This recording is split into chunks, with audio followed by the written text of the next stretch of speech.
조인섭 변호사의 상담소.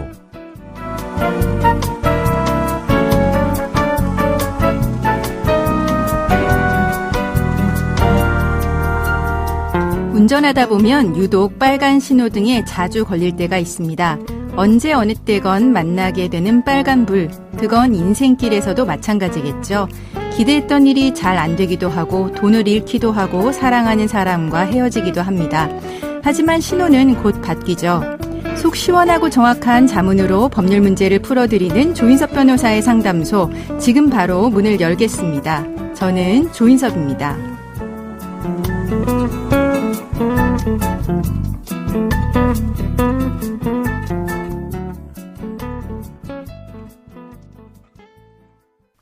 당신을 위한 로하우스 조담소, 정두리 변호사와 함께합니다. 안녕하세요. 안녕하세요. 법무법인 신세계로의 정두리 변호사입니다. 오늘은 어떤 고민이 기다리고 있는지 먼저 사연부터 알아보겠습니다.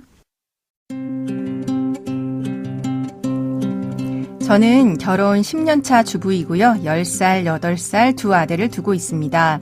남편은 꽤 성공한 사업가인데요. 내조하는 게 보통 힘든 일이 아니었습니다. 특히 남편은 남녀 불문하고 사업상 알게 된 사람들을 우르르 데리고 왔는데 매일 밤 술상 차리는 게 일상이었습니다. 그래도 남편은 바쁜 와중에 아이들과 잘 놀아주는 다정한 아빠였습니다. 그런데 몇 년 전부터 골프에 푹 빠지더니 가족에게 소홀해지기 시작했습니다. 심지어 아이가 아플 때조차 집에 늦게 들어오는 날이 많았습니다. 그러던 어느 날이었습니다. 남편의 휴대폰을 가지고 놀던 큰아이가 사진첩을 유심히 보길래 저도 우연히 함께 봤다가 충격에 빠졌습니다. 남편이 사업가 모임에서 골프 여행을 간다고 했는데 알고 보니 한 여자와 밀회를 즐긴 거였더라고요. 게다가 그 여자는 저도 잘 알고 있는 사람이었습니다. 남편이 누님이라고 부르면서 따르는 사업가였는데 저처럼 아들 둘을 키우고 있어서 저와도 꽤 가깝게 지냈습니다. 저는 설마 하는 마음으로 그 여자의 SNS를 찾아봤습니다. 이미 두 사람은 1년 넘게 이곳저곳 여행을 다녔더라고요. 가정이 있는 두 사람이 몰래 바람을 피우고 있었는지 누가 알았겠습니까? 저는 배신감에 떨면서 그 여자를 상대로 손해배상 청구 소송을 제기했습니다. 그런데 이를 알게 된 남편은 사과하기는커녕 저에게 의부증이 있다면서 이혼소송을 제기했고 친권과 양육자는 본인으로 지정돼야 한다고 주장하더군요. 저는 소송 중에 조정일에 남편이 재산분할과 위자료를 충분히 보상한다면 이혼 조정에 응하겠다고 말은 했지만 남편과 이혼할 생각은 추호도 없습니다. 바람을 피운 사람이 이혼 청구를 해도 되는 건가요? 그리고 상간자 소송이 너무 길어지고 있습니다. 혹시 이혼 소송 때문일까요?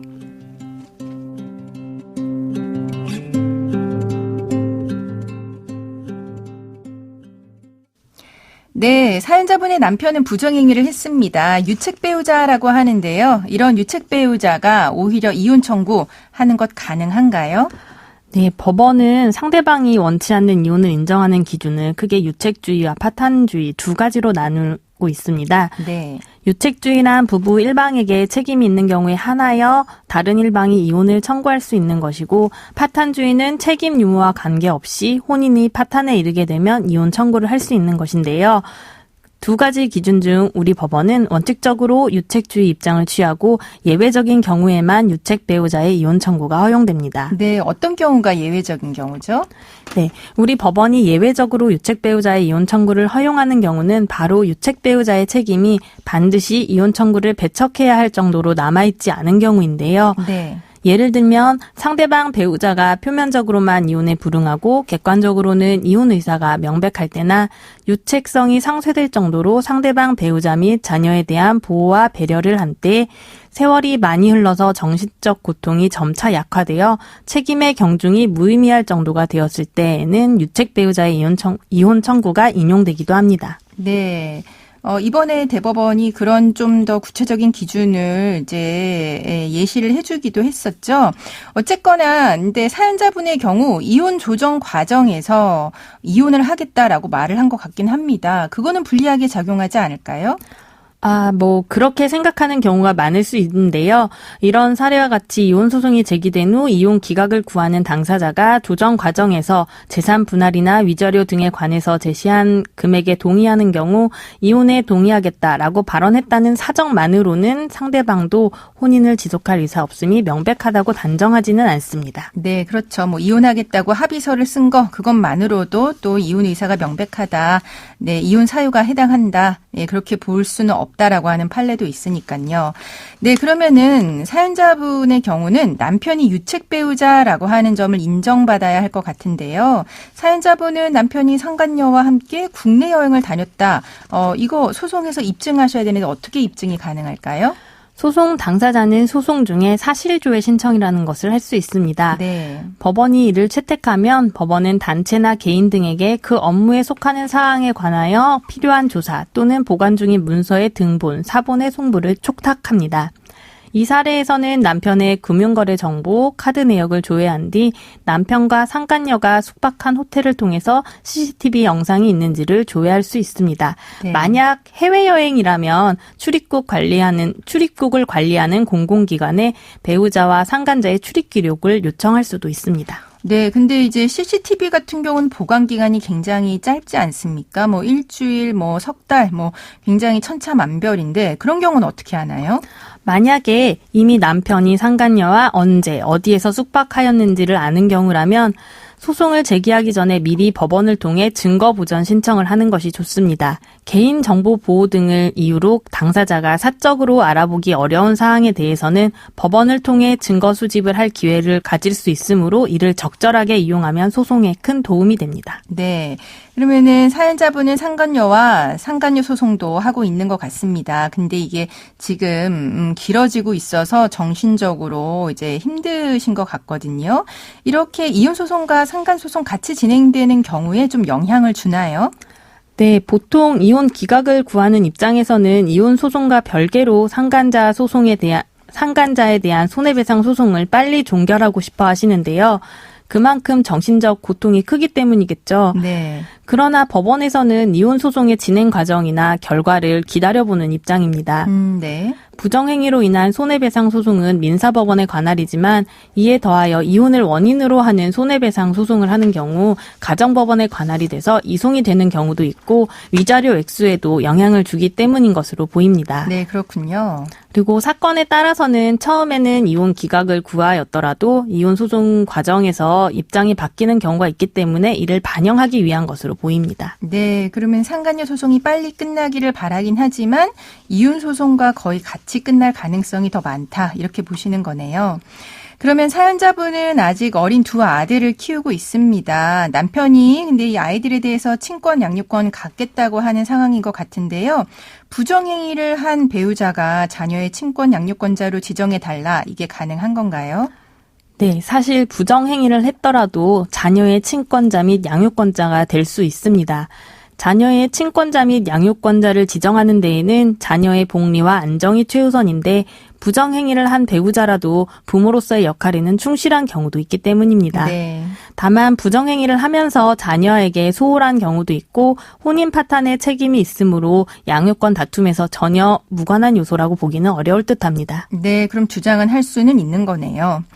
네, 지금까지 상담 내용을 정리를 해보자면 우리 법원은 원칙적으로 혼인 파탄의 책임이 있는 배우자, 그러니까 유책 배우자가 이혼 청구를 하는 것은 받아주지 않지만 예외적인 경우에는 유책 배우자의 이혼 청구도 받아주는 입장이다라고 하는 거를 이야기는 해주셨고요. 지금 사연자분의 경우 이제 이혼 기각을 구하시는 입장인데 이런 경우에는 남편이 유책 배우자라고 하는 것을 입증하는 것이 가장 중요하고 유책 배우자라고 하는 부분 입증하기 위해서는 법원의 사실조회 신청 등을 통해서 남편의 금융거래 정보, 카드 내역, 출입국 기록 등을 요청해서 입증하시는 부분이 필요하다라고 하는 거 알려주셨습니다.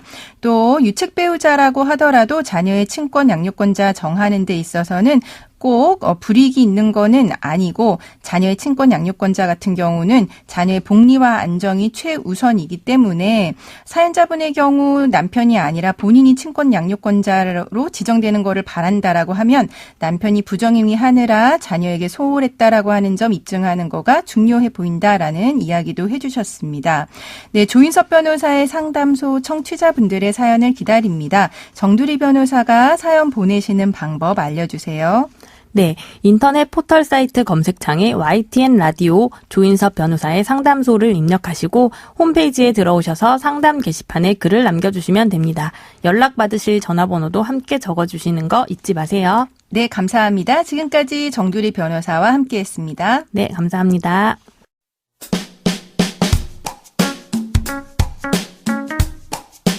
알아두면 쓸데있는 법률 이야기 알쓸법 시간입니다. 등산 가기 좋은 계절입니다. 가을 산을 오르다 보면 앙증맞은 도토리나 밤을 보게 되는데요. 무심코 떨어진 걸 줍는 것도 절도죄에 해당한다는 거 알고 계셨나요? 좀 더 자세히 알아볼까요?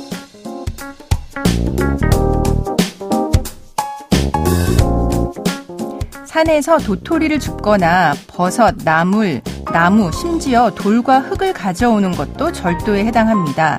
산림자원 조성 및 관리에 관한 법률은 산림에서의 절도를 더 가중 처벌하고 있어서 5년 이하의 징역 또는 5천만 원 이하의 벌금에 처하고 있습니다. 또 자연공원법상 공원관리청의 허가를 받지 않고 야생식물 등을 채취하면 3년 이하의 징역이나 3천만 원 이하의 벌금이 부과됩니다. 산림청에 따르면 2014년부터 2018년까지 임산물 채취로 사법조치를 받은 사람이 410명에 이를 정도로 많은 상황입니다. 버섯, 도토리, 자세 수확 시기인 9월과 10월은 집중 단속 기간인데요. 법적 규제도 규제이지만 이러한 임산물 불법 채취 행위는 야생동물의 생존 양식을 없애는 행위이기 때문에 산림자원을 보호하는 자발적인 시민의식이 길러지기를 바랍니다. 조인섭 변호사의 상담소 조담소는 언제나 당신과 함께합니다. 끝곡으로 권진아의 Fly Away 들려드리면서 저는 이만 인사드립니다. 지금까지 로이어 조인섭이었습니다.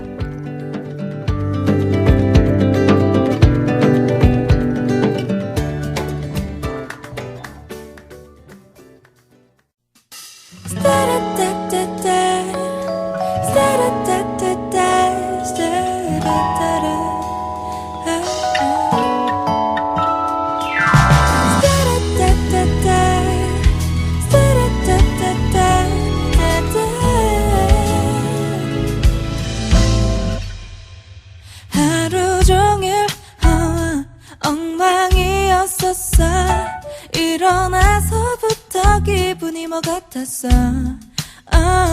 아침을 먹는데 확인한 핸드폰에 밤사이 와 있는 네 문자를 보고선 기분을 잡쳤어.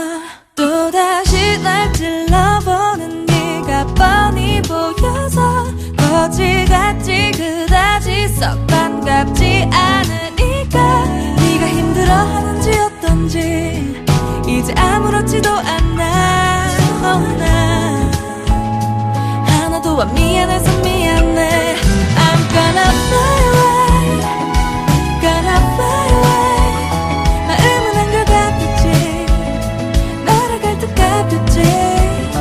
I'll never cry again, yeah, I'll never cry again. 이제 굴 털어버리고 흔들렸어. 솔직히 좋았어. 너의 연락이 외롭고 힘들 때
오늘은 모두 끝났지 다시 오지 않겠지 I'll never cry again Yeah, I'll never cry again 이제 웃을